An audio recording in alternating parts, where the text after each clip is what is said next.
السلام عليكم ورحمة الله، وأهلا وسهلا فيكم بقناتكم أحلى مواقف الشطرنج. راح نتابع بسلسلة أجمل الماتات برقعة الشطرنج. فالآن هذا الموقف الأبيض يلعب ويربح. موقف بده حركة ذكية الحقيقة. وقف الفيديو وحاول تلاقيه.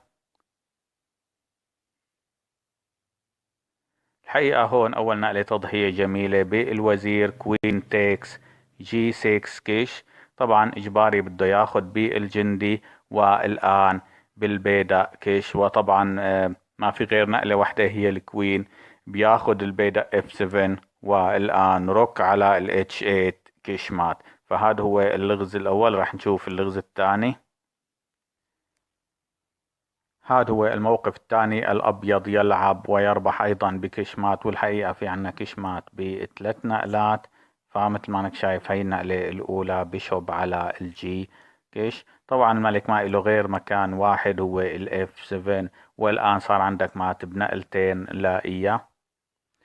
بالتأكيد تضحية بالوزير روك او كوين اي 6 كش. اجباري راح تاخذ بالحصان والان بالجندي. وكشمات جميلة جدا بالجندي. شوف الوضع الثالث.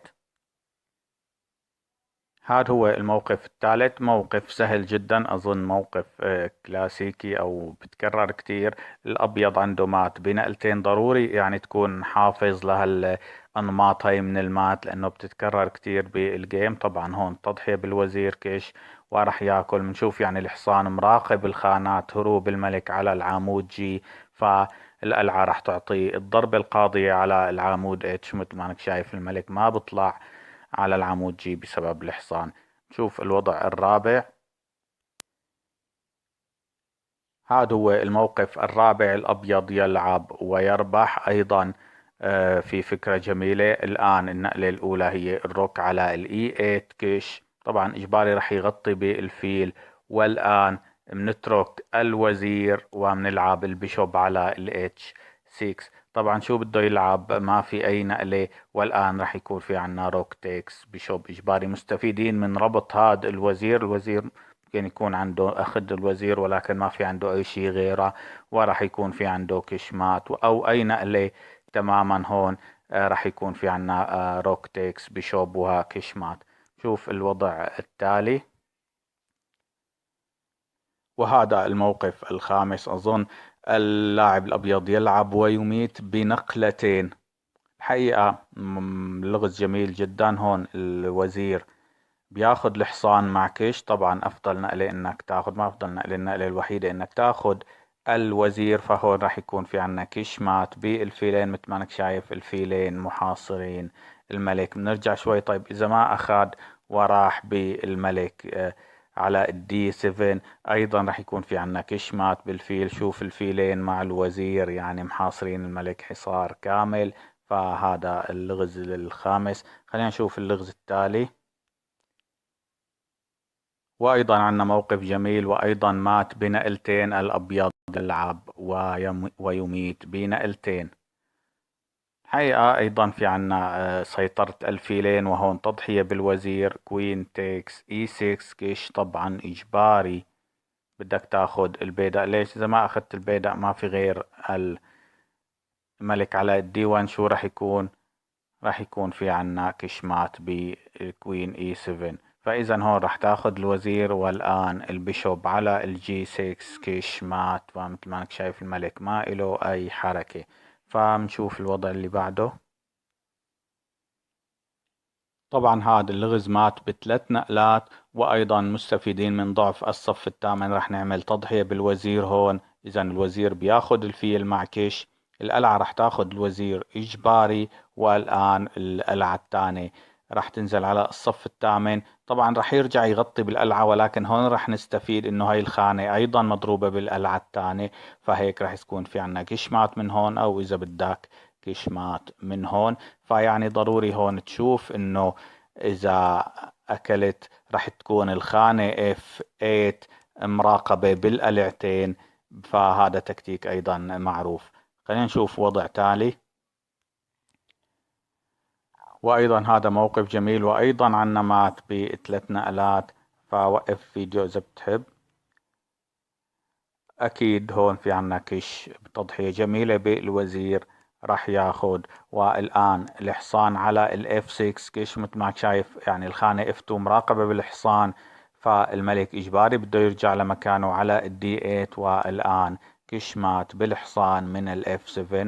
طبعا الملك اذا محصور يعني يكون الحصان سلاح قوي جدا ضده. فنشوف الوضع الثاني. هذا موقف مات بثلاثة. هذا الموقف صعبنا لكم اياه شوي، فيعني اذا بدك تجرب تاخذ وقتك جرب. موقف يعني في شوية صعوبة بخلاف المواقف السابقة. هون اذا عنا النقلة الاولى تضحية جميلة بالقلعة من الاتش 3 كيش. طبعا عنا خيارين، الملك يرجع على الجي 8 مثل ما عنا شايفين، او ياخذ القلعة بالجندي. اذا اخذ القلعة بالجندي راح يكون الوزير عاطي كشة من هون، او عفوا ما هي، راح يكون في عنا كش بالحصان من هون. فاذا الملك اجباري على الاتش 8. والان راح يكون في عنا كشمات بالحصان بالوزير، وهي الكشمات بثلاث نقلات. فاذا شفنا هون اذا اخذ بالجندي. الان اذا ما اخذ بالجندي رجع الملك، شو راح يلعب؟ الحقيقة هون راح يلعب النايت على الاف 6 كش. طبعا الملك عنده خانة وحيدة إجبارية هي الاف 7، والآن منين الكشمات؟ أكيد عزيزي المشاهد من الجي 6 كشمات. إذا هذا هو كان الموقف. شوف الموقف اللي بعده. وهذا موقف أيضا في شوية صعوبة. الحقيقة هاد مات بأربع نقلات، ففيك توقف فيديو وتلاقي الحل. خلينا نشوف الحل بشكل سريع. الآن النقلة الأولى النايت على البي 3 كش.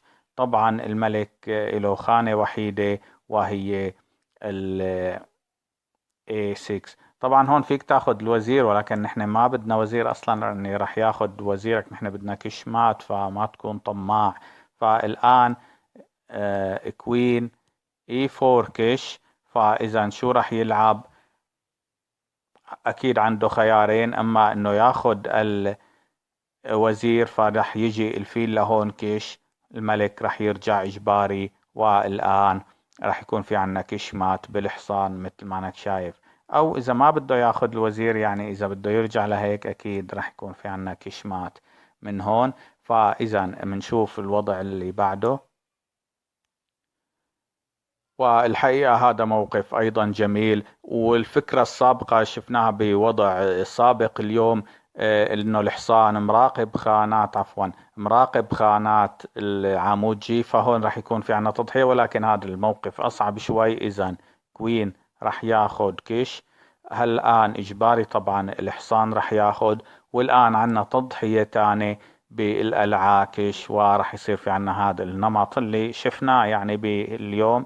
فهي فائدة انه تتكرر هاي الانماط، فراح تكون مألوفة. والان روك على ال H3 كش، وراح يغطي بالفيل، ولكن يعني مجرد تضييع وقت راح ياخذ الفيل مع كش مات. فهذا هو كان اللغز. خلينا نشوف اللغز اللي بعده.